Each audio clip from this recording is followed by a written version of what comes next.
Ah, you're just in time. Pull up a chair next to the fire. Get yourself comfortable and let me tell you one of the many Legends of Ellaria.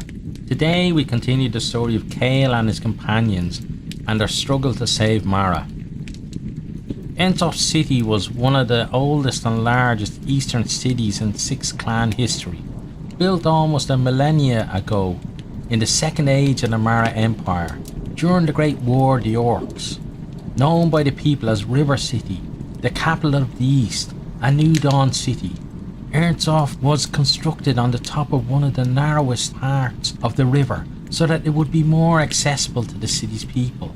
Flanked by the sea on one side and protected by forest, hills and mines, Ernsoft grew to be one of the most beautiful and bountiful cities in the eastern lands.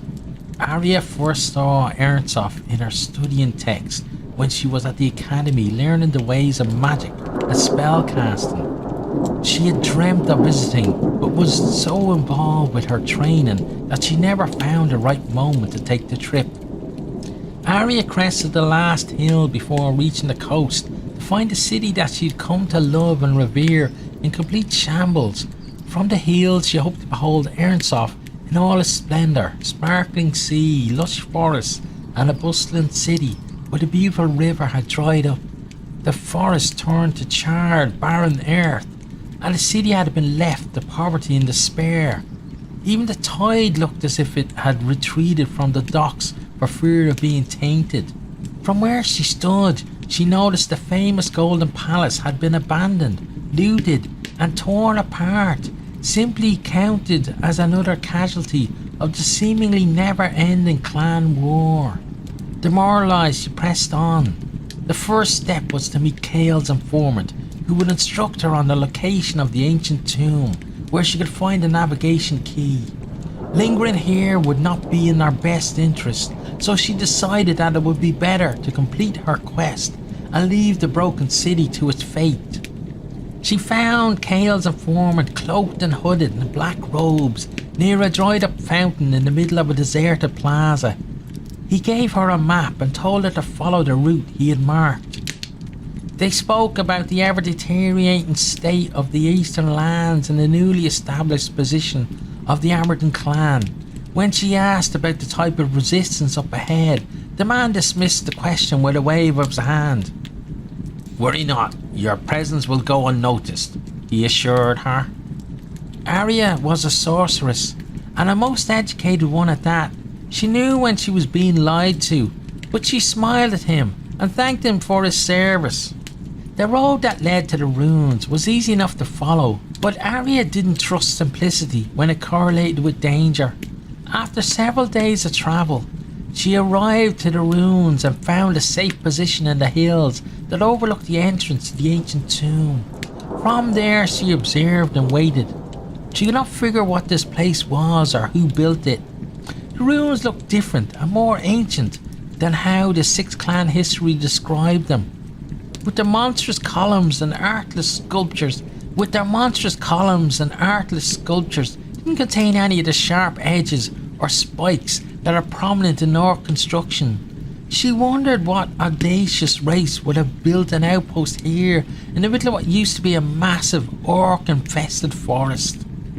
A mysterious figure stepped out from the shadows on the right side of the tomb. He was masked and heavily armed, wearing potions and magic defences. The figure walked to the front of the tomb and stooped to examine the ground. He spent a considerable amount of time poking around the ground. As suddenly as he had appeared, he vanished, leaving Arya confused, but more wary of what was to come. The figure appeared again, positioning himself at his post outside the entrance to the tomb, and did not move. Arya decided to be discreet and concentrate her energy on a pile of fallen boulders on the opposite side of the tomb's entrance. Mystical blue flame danced up her hands to her fingertips as she sharpened her focus until the pile started shaking and swirling, manipulating itself until it formed a large humanoid stone figure standing 10 feet tall. "Destroy," she whispered from her position. Before the guard knew what was happening, the stone golem brought its fist down on top of its head, reducing it to a pile of bent metal and crushed bone. More guards came rushing out of the tomb and attacked Arya's creature. She saw one cast a fireball at the creature's back and explode in a shower of char and dust. Undaunted, the Goliath turned, swinging its massive arm, tearing 4 guards in half at the waist. It stomped towards the source of the fireball, crushing guards underfoot and batting them away like they were mice. The wizard alternated between teleporting and firing at Arya's stone Goliath, making it hard for the creature to keep up. The beast finally lifted a huge stone and threw it at the wizard, who invoked a shield at the last second, crumbling it on impact. Arya took advantage and waited for the wizard's shield to dissipate before unleashing a fireball of her own. Having used too much of his mystic energy fighting her golem, the wizard was unable to cast a counterspell before being engulfed in flames. When Arya went to examine the bodies of the guards, they dissipated in a plume of black dust, as if they had been eaten by the air. Thinking that peculiar, but also remembering that a lot of sacred places were guarded by incantations of that sort, she turned her focus to getting inside the tomb. She could find no immediate entrance, but she did, however, hold the king's seal, given to her by Kael himself. One of the 6 ancient keys made it allow the user access to even the most sacred of places. Before she entered though, she remembered how the first guard examined the ground in front of the opening. She could not risk falling into a hex or trap when she had already come so close, so she called upon her great stone giant once more. "Walk," she commanded gently, and guided her Goliath to the front of the tomb. Arya watched as his massive feet slowly approached the opening. The creature passed the portion of ground that had been examined by the guard and was forced to shield her eyes when an unexpected explosion of magic energy erupted from the ground. Her robes and hair swirled as a powerful blast of blue wind churned the dead trees and sand around her. The dispel curse disbanded as quickly as it had begun, reducing her giant to rubble. Had she stepped into it, she would have been drained of all her magic energy and left defenseless. After stepping over the pile that used to be her stone golem, Arya took the king's seal from her pouch and inserted it inside the chamber's door until it locked. Runes on the great sandstone door glowed brilliant reds and whites as ancient stone gears grinded, pulling the door aside. Inside, she expected to see collections of riches and valuable items that would have been buried with the dead to aid them in the afterlife.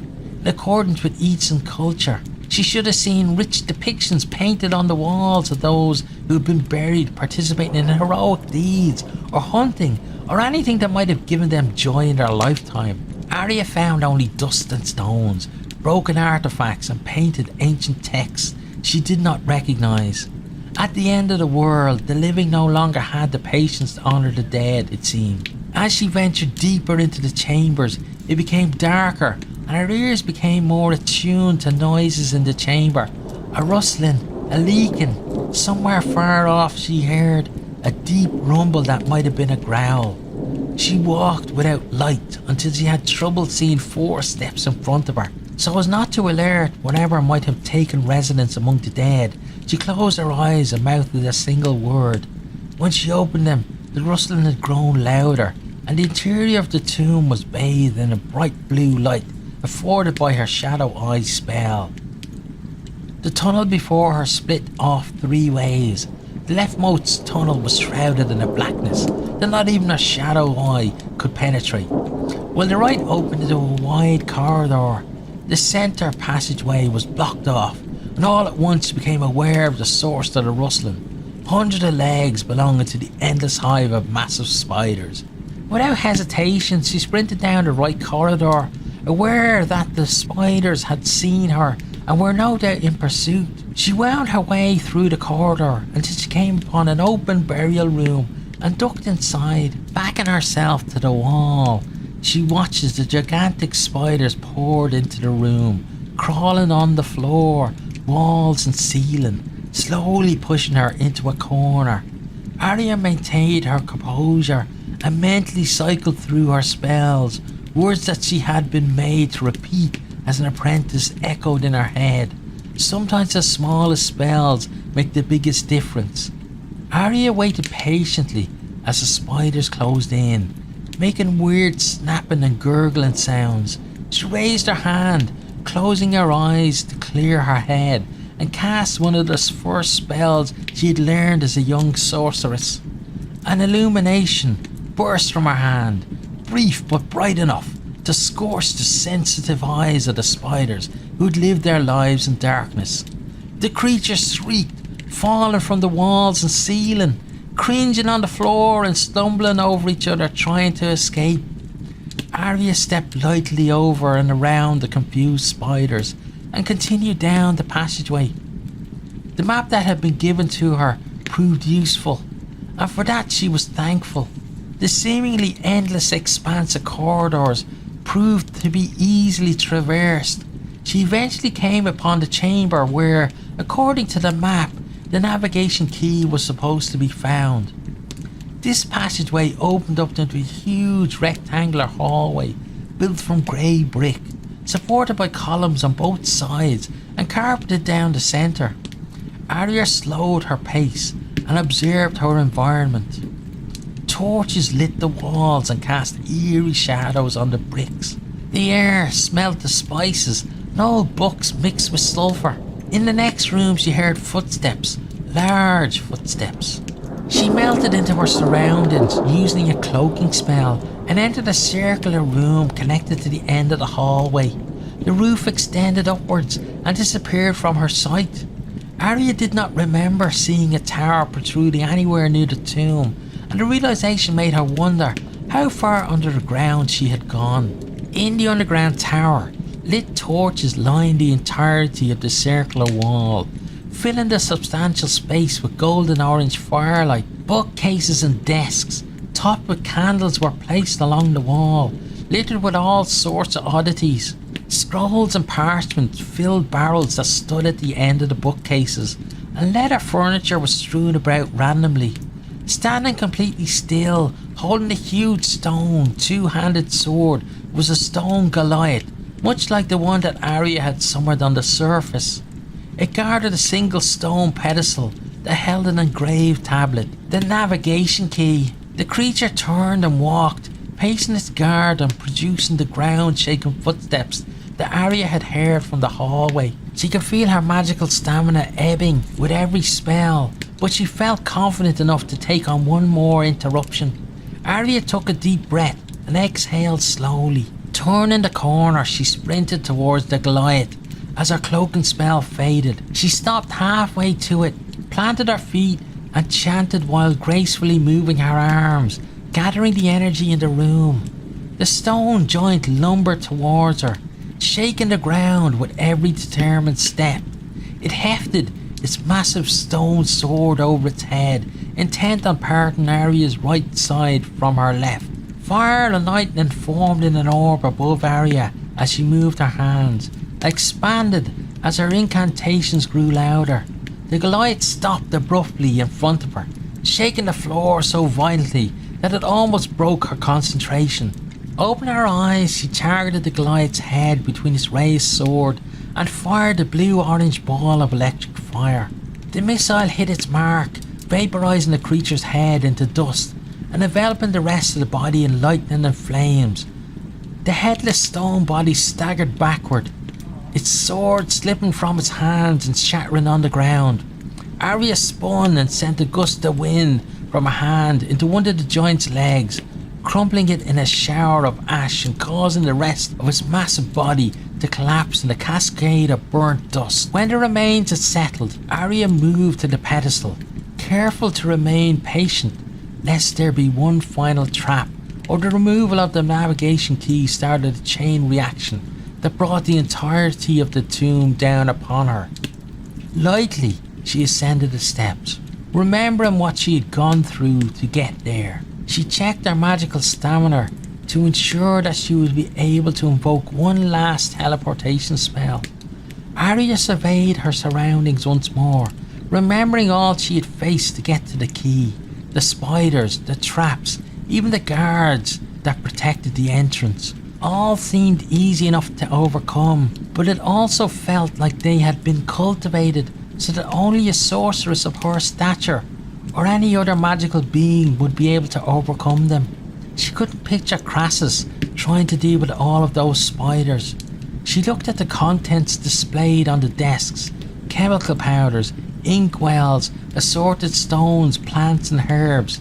Then she hesitated. A wizard. Arya dropped to the floor as a bright ball of golden fire flew by her head. She whirled and shot thin flames from her hands, narrowly missing her new assailant, who rolled, red beams shooting from the end of a staff. Arya invoked a shield large enough so as not to be struck, but her magical stamina was low. She would need to make quick work of her opponent, or she would not walk away from this battle. The wizard bombarded her with flames from the top of his staff. Arya turned the flames aside with gusts of wind from her hands, but not without singeing the tips of her fingers and the edges of her robes. She cast another weak spell at her attacker, who swept it away as if he was swatting a fly. His long red cloak dragged as he stepped forward to meet her. The red and black orb that tipped his staff brimmed thickly with smoke. He cackled as he swiped another fireball off its course. "Arag," she hissed as she cast another small fireball at the Witch King of the South. The wizard's mocking laughter rose in her ears. His traps were my downfall. He knew I would use my energy. Arya's disappointment in herself fueled her anger. Fireball after fireball flew from her hands, growing weaker after each cast. Arag turned them away easily. Arag tittered. He was enjoying the moment, as he hardly ever stepped out of his palace. "I've seen you with my orb, child, and I've been waiting for you. Now I finally..." His words were interrupted as a thin blue beam almost struck his head. His laughter ceased as he suddenly became annoyed with Arya's perseverance. "I tire of this," he said, and threw a wall of red and black smoke and fire at her. The sorceress threw up a shield, but she'd lost so much magical energy that it sputtered out and she was thrown screaming onto a desk that splintered as she smashed it, throwing its ink, jarred specimens and various powders in her eyes and mouth, making her gag. Arag feigned sentiment. "Let me help you get up, child." Arya was engulfed in a burning red magic and pinned against the wall. She gritted her teeth, but would not give him the pleasure of hearing her scream again. "As I was saying, I've been waiting for you for so long. How could you keep me waiting?" He mocked and tightened his grip on her before letting her fall to the ground. Arya reached into a pouch on her belt and crushed a vial on the floor, pale blue light spreading a circle around where she lay. She rolled onto her back and let the warmth of the beacon spread over her. She didn't bother to look at Arag as she spoke. "My friends hold the power source to the portal. When they realize I have failed, they will come for you," she said weakly. A ghost of a smile played at her lips. The red-orange light of the chamber mixed with the blue of the beacon that engulfed her and soothed her. Her eyelids burdened her. She let them droop. Arag's laughter began to fade to her ears. He realized she didn't understand the depth of his intentions and was delighted to see that his own devious plan is finally starting to take shape. "My dear Arya, that's what I'm counting on. Your friend Crassus will bring the portal's power source to me," he said as his chuckle faded to nothing. Well, that's the end of tonight's tale. Should you wander back this way sometime, be sure to stop in for another Legend of Ellaria. I hope you enjoyed this video. If you did, maybe consider hitting the subscribe button there on the right, or checking out some other videos here on the left, or perhaps you might even share with some friends.